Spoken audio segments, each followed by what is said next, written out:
Hi, I'm Liz, and this is Carl. Well, And I decided to interview him because I want to get a better understanding of him as a learner, and I want to learn how we learn and what motivates him here at MSU. Because I know at MSU he's had some challenges with like stereotyping. If you want to talk about that. you caught me off guard. So stereotyping. Yeah, I mean, I feel like a lot of the professors and everything, they don't expect much of me.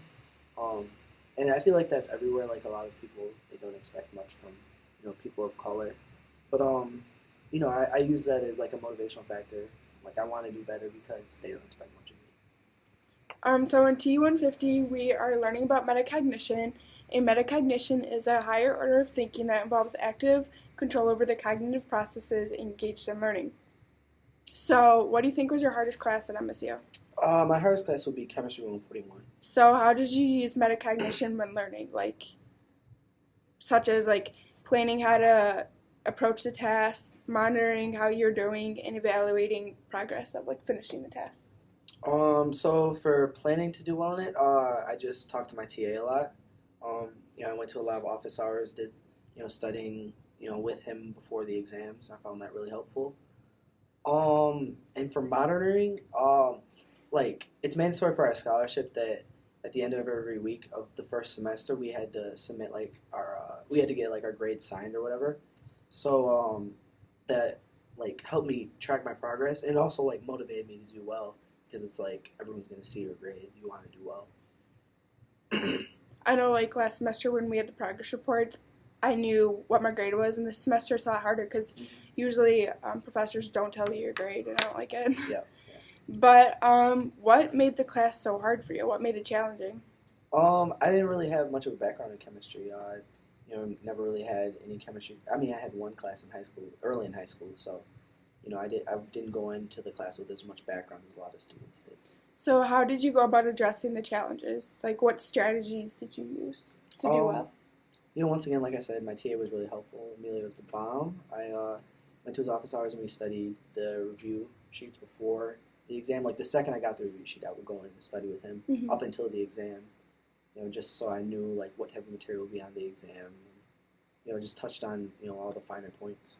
So it was more not the workload or professor, it was a TA that got you through? Yeah, exactly. Can you tell when you weren't doing well? Oh yeah, definitely. You just know when you're in lecture and all the stuff that the professor's talking about is over your head and you're like, wow, this doesn't make any sense. So at that point, is that when you went to the TA? Yeah. And how did you learn these strategies to do so well? Because I know when I was a little kid, I would always be taught you can't play with friends or do anything like that until your homework was done. Did your childhood influence how you do? Not so much my childhood, but more my experience in this house for a semester. My big, he had Chem 141 when he was underclassman, so he really helped me. He encouraged me to talk to my TAs. During motivation, the biggest part is attribution, which is the process by which individuals explain the cause of their behavior and events. And most people put luck, task ability, and effort to that. So in Chem 141, which of your attributions was most successful? Most of it was definitely my effort. What about non-successful? Probably my ability. So when you did good, you contributed to ability, luck, task, or effort? My effort. So you tried really hard and yeah, and it paid off. Yeah. How did you find enjoyment in the class, even when it sucked? I would just think about how successful I'll be if I get through this class because it's one of the hardest classes. So kind of thing where the money you'd make after college. Yeah, exactly. When work got really hard in the class, what would you usually do? I would just find some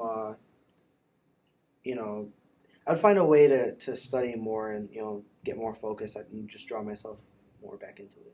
But why didn't you ever just want to quit? I just had a lot of internal focus to push through it and be successful after college. So I got to get through it. Yeah, I know. We learned in class that when you like something, you want to do it more. You're internally motivated. Mm-hmm. So if you like chemistry and had a passion for it, you'd want to do it. But since you didn't really want to do it, you didn't want to. Exactly. You're right. So do you think you enjoy challenges? As long as it's within reason and it's achievable, you know what I mean? I mean, that class, like, I was so disadvantaged because I barely had any chemistry classes in high school.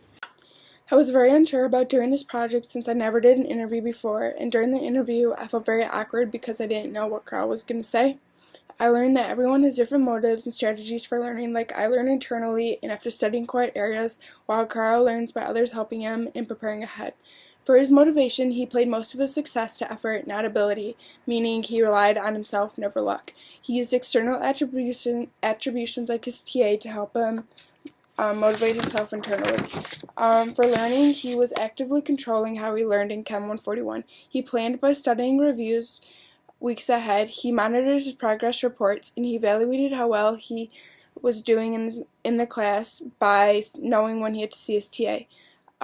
He had no background knowledge, which gave him no reason to be internally motivated, and he self-regulated how his progress and failure was going.